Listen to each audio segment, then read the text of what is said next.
In this guide, I'm going to show you guys how to check Lidl job application status.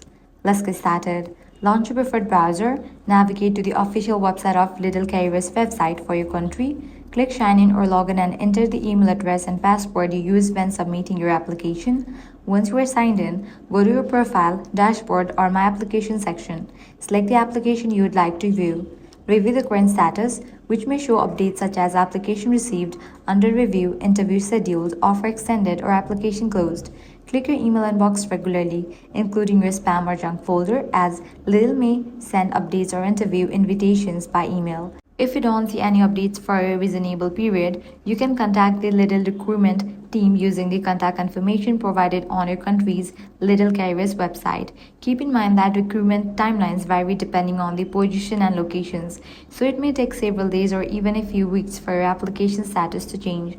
That's it. If this guide helped you out, do not forget to like, share, and subscribe.